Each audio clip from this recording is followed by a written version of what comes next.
नमस्कार, बहुत स्वागत आप सभी का। जी मध्य प्रदेश छत्तीसगढ़ देख रहे हैं आप और आपके साथ मैं हूं कीर्ति दीक्षित। और बड़ी खबर से शुरुआत करेंगे। बस्तर के कई इलाकों में कुछ देर में खत्म होगी वोटिंग और कोंडागांव, नारायणपुर, कोंटा में 3 बजे तक वोटिंग खत्म हो जाएगी। वहीं चित्रकूट, दंतेवाड़ा और बीजापुर में भी 3 बजे तक वोटिंग होनी है। जगदलपुर के 72 पोलिंग बूथों पर 3 बजे तक वोटिंग होगी और जगदलपुर के 175 पोलिंग बूथ पर 5 बजे तक मतदान होगा। बस्तर विधानसभा में शाम 5 बजे तक मतदान होगा। तो बड़ी जानकारी आप तक पहुंचा दें छत्तीसगढ़ से, जहां बस्तर के कई इलाकों में कुछ देर में वोटिंग खत्म हो जाएगी। कोंडागांव, नारायणपुर, कोंटा में 3 बजे तक वोटिंग होगी और चित्रकूट, दंतेवाड़ा और बीजापुर में भी 3 बजे तक वोटिंग होनी है। जगदलपुर की बात करें तो 72 पोलिंग बूथ पर 3 बजे तक वोटिंग होगी और जगदलपुर के 175 ऐसे पोलिंग बूथ हैं जहां पर 5 बजे तक मतदान होगा। बस्तर विधानसभा में शाम 5 बजे तक मतदान होगा, यानी कि अब सिर्फ 2 घंटे का वक्त बचा है। जहां पर बस्तर विधानसभा की अगर हम बात करते हैं तो कुछ पोलिंग बूथों पर 175 पोलिंग बूथ जो जगदलपुर के बताए जा रहे हैं वहां पर 5 बजे तक मतदान होगा। लेकिन अगर बात की जाए बस्तर की तो कोंडागांव, नारायणपुर, कोंटा में 3 बजे तक वोटिंग होगी। चित्रकूट, दंतेवाड़ा और बीजापुर में भी 3 बजे तक वोटिंग होनी है। जगदलपुर की बात करते हैं तो 72 पोलिंग बूथ पर 3 बजे तक वोटिंग होगी और जगदलपुर के 175 ऐसे पोलिंग बूथ हैं जहां पर 5 बजे तक मतदान होगा, यानी कि बस्तर विधानसभा में शाम 5 बजे तक मतदान होना है। बस्तर एकमात्र सीट जिसमें छत्तीसगढ़ की आज वोटिंग हो रही है और इस सीट को लेकर के दोनों पार्टियां लगातार दम भरती नजर आई हैं। और अब बात कर लेते हैं बस्तर के कई ऐसे इलाके हैं जहां पर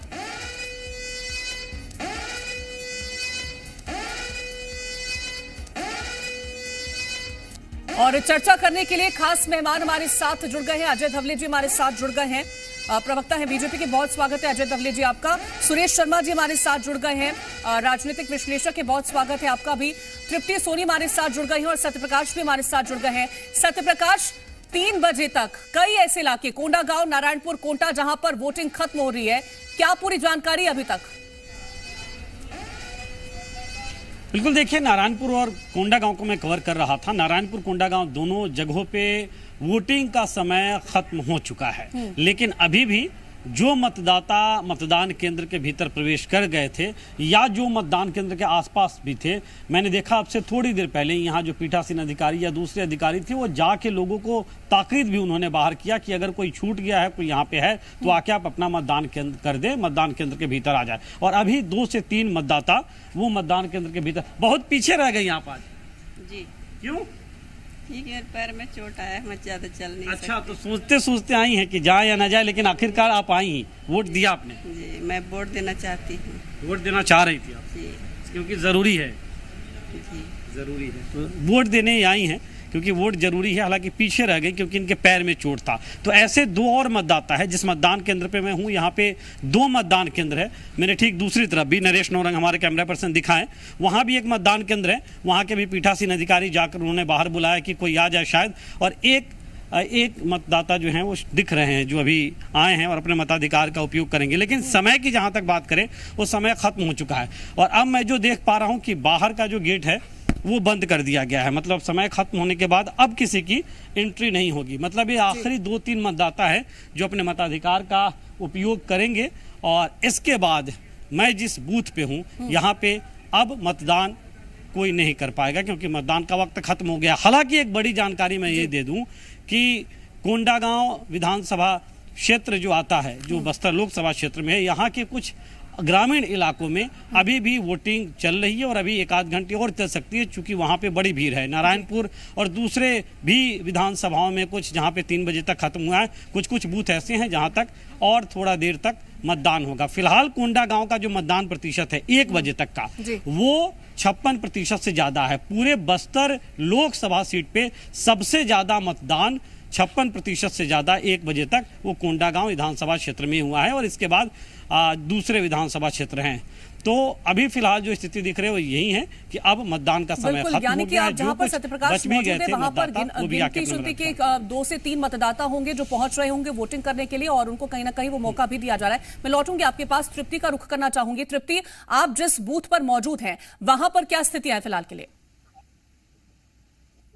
देखिए कीर्ति, चित्रकूट विधानसभा में इस वक्त मैं मौजूद हूँ, जहाँ 3 बजे तक की वोटिंग है और ये गेट बंद हो चुका है। पीछे दिखाने की कोशिश करेंगे तो गेट बंद हो चुका है, अब किसी को भी अंदर आने की अनुमति नहीं है। मतदाता भीतर है वो ही वोट दे पाएंगे।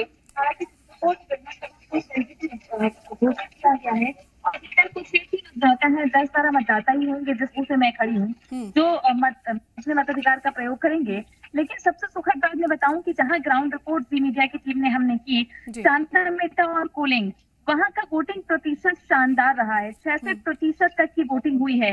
यानी कि वो कोर इलाके जहां नक्सलियों की दहशत से बहिष्कार, चुनाव का बहिष्कार करने को नक्सली कहते थे, वहां 66% वोटिंग होना अपने आप में बड़ी कामयाबी निर्वाचन आयोग की प्रशासन ठीक है, की मानी मैं जा रही लौटूंगी है। आपके पास। सुरेश शर्मा जी का मैं रुख करना चाहूंगी। सुरेश शर्मा जी, अभी आपने हमारे दोनों ही संवाददाताओं को सुना होगा और कहीं ना कहीं जिस तरह से उन्होंने ये जानकारी साझा करी है कि वोटिंग प्रतिशत जो है वो कहीं ना कहीं बढ़ा हुआ नजर आ रहा है, उत्साह जनता का साफ तौर पर दिखाई दे रहा है, ये इसके क्या मायने निकाले जाए? देखिए, जो इस समय मतदान के अधिक होने की जो संभावना दिखाई दे रही है, उसके 2-3 कारण बड़े हैं।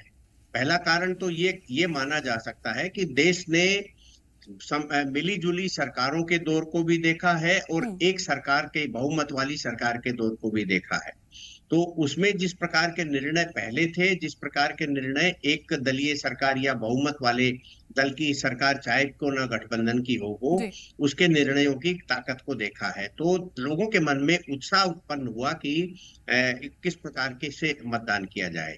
दूसरी एक बात यह है कि जो निर्वाचन आयोग की तरफ से और प्रादेशिक निर्वाचन की ओर से जिस प्रकार की जागरूकता पैदा की जा रही है, उससे भी लोगों के मन में ये विश्वास हुआ है। तीसरी बात जो मैं समझ रहा हूँ, सुप्रीम कोर्ट की भी टिप्पणियां आई हैं कि ईवीएम की बात जितनी की जा रही है, और सुप्रीम कोर्ट ने कहा कि ईवीएम जो है उसके प्रति जनता का विश्वास बढ़ रहा है, लोग ज्यादा मात्रा में वोट डाल रहे हैं, तो ये भी एक कारण होता है। और चौथा जो कारण मुझे लग रहा है वो ये हो सकता है कि राजनीतिक पार्टियों में जो सक्रियता है, जो राजनीतिक पार्टी के पास जनता के बीच जाने वाले कार्यकर्ता हैं, वो लोगों को प्रेरित कर रहे हैं और लोग अधिक मतदान कर रहे हैं। मुझे लगता है ये 4-5 ऐसे कारण हैं जिसके कारण स्वाभाविक रूप से मतदान बढ़ा है।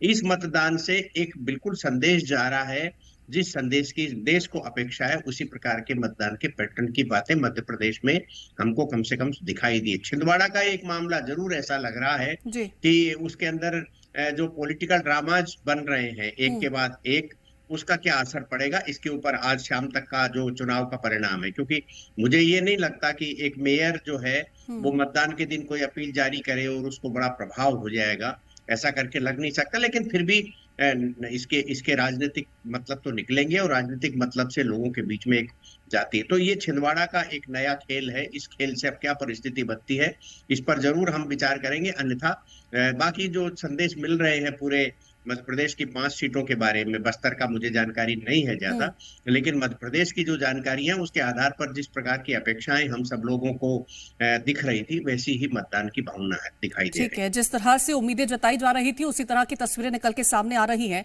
अजय धवले जी, ये तस्वीरें सुबह से आप भी देख रहे होंगे, इन तस्वीरों को जब आप देखते हैं तो क्या ज्यादा उत्साह बढ़ रहा है, क्या समझ रहे हैं? देखिए कीर्ति जी, निश्चित तौर पे एक पार्टिसिपेटरी डेमोक्रेसी का ये उदाहरण है कि जिस प्रकार से जनता एक पॉपुलर मैंडेट देने के लिए उत्साहित है, एक पॉपुलर सरकार को फिर से चुनने के लिए और इस बार ऐतिहासिक बहुमत के चुनने के लिए किस प्रकार से उत्साहित है, लाइनें लगी हैं। आप देखेंगे, आपने छत्तीसगढ़ की भी विजुअल्स दिखाए, मध्य प्रदेश के भी विजुअल्स हम देख रहे हैं। निश्चित तौर पे हमें इस बात के प्रति हम आश्वस्त हो गए कि जो संकल्प 370 सीटों का लिया था, उसमें ये 102 सीटों की जो पहले फेज में इलेक्शन होने जा रहा है, उसमें भी मध्य प्रदेश में जो 6 सीटें हैं, ये निश्चित तौर पे भारतीय जनता पार्टी ऐतिहासिक रूप से जीतने जा रही है।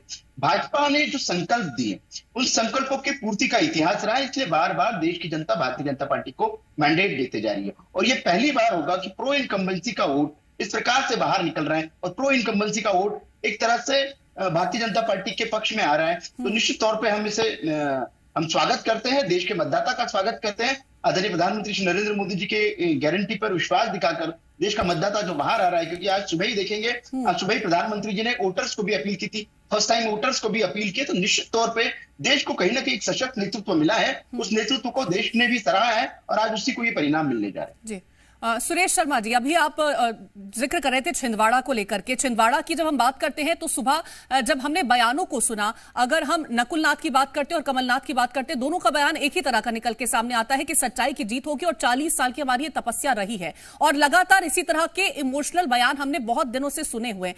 क्या इन बयानों का बहुत ज्यादा असर होता हुआ नजर आ रहा है? नहीं, इनसे इनका कोई बयानों का असर नहीं होता। मतदाता बहुत समझदार हो गया है। जिन्हें कमलनाथ को वोट देना है वो कमलनाथ को ही वोट देंगे, और जो परिवर्तित होकर के भाजपा में या नरेंद्र मोदी के नाम पर वोट देने वाला है उसको यही वोट देगा वो। एक तो स्पष्ट है। दूसरा, बहुत ही स्पष्ट बात यह है कि नरेंद्र मोदी जी इस समय देश के नहीं विश्व के अनेकों राष्ट्रों के भी आइकॉन हैं। इसलिए कमलनाथ जी के बीच में और नरेंद्र मोदी के बीच में तुलना करने का मुझे बहुत कोई अर्थ समझ में नहीं आता। इसलिए यदि क्योंकि मैंने अभी ठीक है, वो मंडला के थे जो मतदाता थे, वो थे लगभग 85 साल के जी। और एक अम्मा थी जो साइकिल पर बैठ करके आई थी, मैंने किसी चैनल पर उसका भी बाइट सुनी। तो उनका जो है स्पष्ट जो कह देना कि नहीं इस समय तो यही परिस्थिति चल रही है और इस परिस्थिति के आधार पर हम तो मोदी को वोट दे करके आ रहे हैं। जिन लोग वोट डालने जाने वाले बुजुर्ग, तो ये राम मंदिर का अपना प्रभाव है और डिसीजंस का एक प्रभाव है। तो ये एक जनता का जो रिएक्शन आ रहा है, ठीक है, एक दलीय व्यवस्था है, उसके कारण मोदी और भाजपा की बात हो रही है। लेकिन एक चीज मैं आपके सामने और कहने का जो मेरी इच्छा थी वो ये है कि ये चुनाव जो 2024 लोकसभा का चुनाव है, ये साइलेंट चुनाव है। ये इसके अंदर ना तो कोई इमोशनल बातचीत है। जैसे मान लो राजीव गांधी जी को 400 सीटें मिली थी तो एक बड़ा मामला था, उसके बाद जो उन्हें 400 सीटें मिली थी, एक दुर्घटनापूर्ण वातावरण बना था। कई बार ऐसे जो सेलेक्टिव मुद्दे हो जाते हैं कि अटल बिहारी वाजपेयी जी के गठबंधन को बड़ा मामला मिला था, तो वो जो है एक मामला था कि भाई भारत और पाकिस्तान के बीच में कारगिल का एक विषय हुआ था। तो इस प्रकार के पिछले भी यदि मान लो 2019 के चुनाव में भी देखा जाए तो सर्जिकल स्ट्राइक और ये कैसे विषय थे जिससे आदमी के इमोशंस जो हैं वो जुड़ते थे और एक राष्ट्रभक्ति की भावना पैदा होती थी। ये जो चुनाव है, ये चुनाव पूरे तौर पर डेवलपमेंट और नरेंद्र मोदी के फेस पर लड़ा गया है। तकलीफ वाली बात या समीक्षकों के लिए जो तकलीफ की बात ये है कि वो तुलनात्मक रूप से कोई नाम कह नहीं पाते। राहुल गांधी जी का नाम लें या तेजस्वी का नाम लें या XYZ का नाम, किसका नाम लें सामने।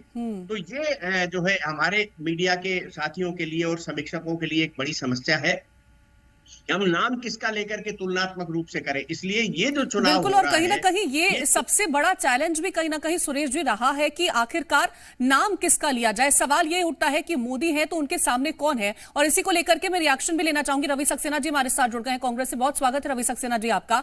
रवि सक्सेना जी, अभी हमने सुरेश शर्मा जी को सुना, उन्होंने कहा कि लोगों के मन में भी ये सवाल रहता है कि मोदी है तो दूसरी तरफ कौन है, क्योंकि कई सारे या तो चेहरे हैं लेकिन स्पष्ट तौर पर कौन, इसका जवाब नहीं है जनता के बीच में।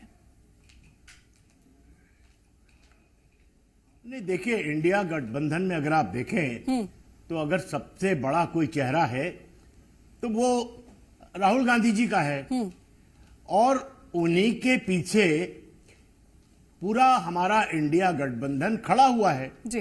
तो मुझे नहीं लगता कि किसी नाम की कोई समस्या है। और संविधान भी हमारा कहता है कि जब नंबर आएगा और सांसद जब है चुनकर आएंगे तो वो अपने नेता का चुनाव करेंगे और उसी आधार पर प्रधानमंत्री का फैसला होगा। तो नंबर आने दीजिए, आपको मालूम पड़ जाएगा कि इंडिया गठबंधन के पास सबसे बड़ा चेहरा कौन सा है।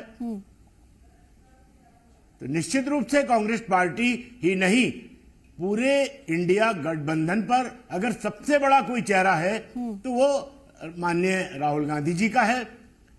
उन्होंने जिस तरह से सक्सेना जी कभी कभी नाम निकल के आ जाता है कि मल्लिकार्जुन खड़गे भी वो चेहरा हो सकते हैं, फिर वो कह देते हैं कि अभी कंप्लीटली तौर पर रिजल्ट आ जाए उसके बाद हम इस बात को डिसाइड करेंगे। तो क्या कांग्रेस पार्टी में ही असमंजस की स्थिति सबसे ज्यादा है, क्योंकि आप पूरे इंडिया गठबंधन की बात करते हैं तब तो बहुत ज्यादा नाम आ जाएंगे। नहीं, देखिए, मैं आपको एक बात कहना चाहता हूं कि जो इंडिया गठबंधन है उसमें सबसे बड़ा अगर कोई दल है तो वो कांग्रेस पार्टी है। ठीक। और कांग्रेस पार्टी सबके साथ मिलकर इंडिया गठबंधन में चुनाव में उतरी है। और निश्चित रूप से अब देखिए, अगर आप देखें तो एनडीए में क्या है, एनडीए में भी 24 दल हैं जी, और कुछ दल तो ऐसे हैं, उनके 7 या 8 दल ऐसे हैं, मैं देख रहा था, जो जिनके पास एक सीट भी नहीं है लोकसभा की। तो उन्होंने भी तो मोदी जी का नाम आगे रखा हुआ है ना। नहीं, यही तो सवाल है ना रवि सक्सेना जी की, एक या नाम भाजपा आगे ने तो रखा हुआ है ना। तो भाजपा ने नहीं, देखिए वो आज प्रधानमंत्री हैं तो उनका नाम आगे रखा हुआ है। अगर वो प्रधानमंत्री नहीं होते तो राजनाथ सिंह जी भी आ जाते, नितिन गडकरी भी आ जाते, और भाजपा में कई बड़े नाम हैं जो आ जाते सामने। अगर मैं आपको याद दिलाना चाहता हूं, 2014 में जी सुषमा स्वराज जी थी, राजनाथ जी थे, और मोदी जी को तो अचानक जो है चुनाव प्रचार अभियान समिति में लेके आ गए थे। अध्यक्ष तो राजनाथ सिंह जी थे जी, लोकसभा में विपक्ष की नेता तो जो है सुषमा स्वराज जी थी। तो ये 2 बड़े नाम थे, फिर मोदी जी कहां से आ गए?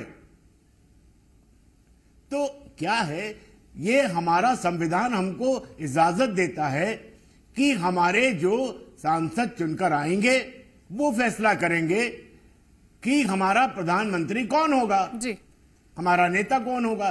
जब वो उनका नेता जब चुना जाता है तो वही प्रधानमंत्री पद के लिए सुरेश जी इस पर कोई रिएक्शन लेना चाहते हैं? सुरेश जी मैं है। आपके पास आती हूँ, रवि सक्सेना जी सुरेश जी से रिएक्शन ले लेते, उसके बाद आपके पास आती हूँ जी।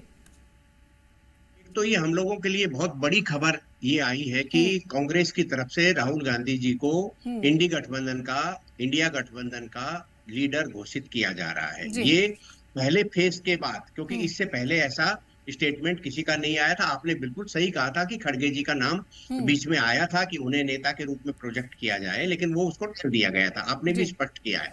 लेकिन आज ही हम सब लोगों के लिए बड़ी खबर है कि कांग्रेस की तरफ से पहले चरण के मतदान के बीच में राहुल गांधी जी को घोषित किया गया है। एक 2 छोटी छोटी बातें जो मैं रिएक्ट करना चाहता हूं वो ये है, रवि जी बहुत अच्छे से राजनीति को समझते हैं।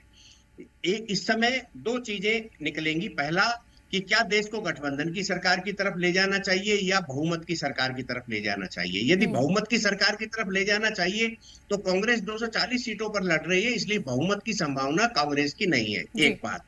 दूसरी, बहुमत की सरकार कांग्रेस नहीं बना सकती क्योंकि वो लड़ी 240 में रही। एक बात।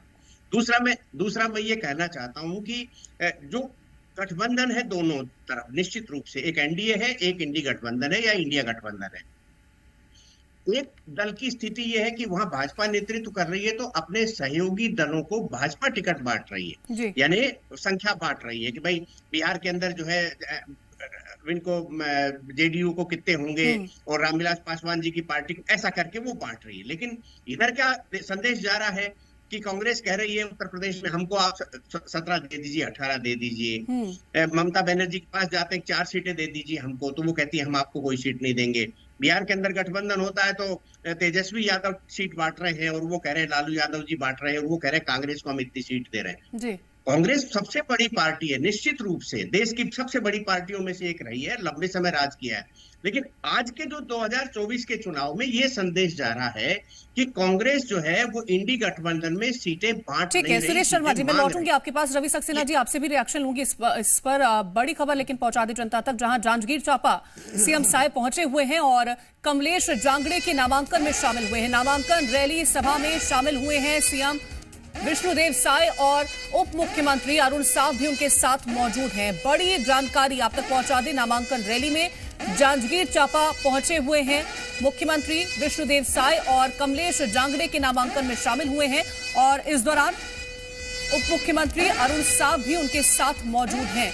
तो बड़ी जानकारी जांजगीर चांपा से आप तक पहुंचा दी, जहां पर मुख्यमंत्री विष्णुदेव साय कमलेश जांगड़े के नामांकन रैली में शामिल हुए और सीधी तस्वीरें हम आपको दिखा रहे हैं और मुख्यमंत्री के साथ उप मुख्यमंत्री भी नजर आ रहे हैं। तो नामांकन रैली और इसमें शामिल होने के लिए मुख्यमंत्री के साथ उप मुख्यमंत्री नजर आ रहे हैं।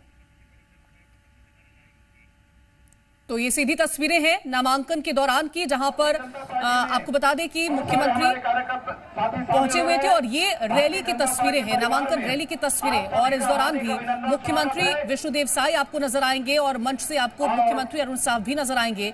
तो जांजगीर चांपा की ये सीधी तस्वीरें हैं, कमलेश जांगड़े की ये नामांकन रैली है और इस नामांकन रैली में शामिल होने के लिए मुख्यमंत्री विष्णुदेव साई के साथ ही उप मुख्यमंत्री भी मौजूद हैं। इन शब्दों के साथ हार्दिक हार्दिक अभिनंदन स्वागत करता हूं कि आपके आने से माटी भी बन गई। और पहले चरण को लेकर के आज मतदान हो रहा है और चर्चा लगातार जी मध्य प्रदेश छत्तीसगढ़ पर हो रही है, लेकिन वक्त एक छोटे से ब्रेक का है।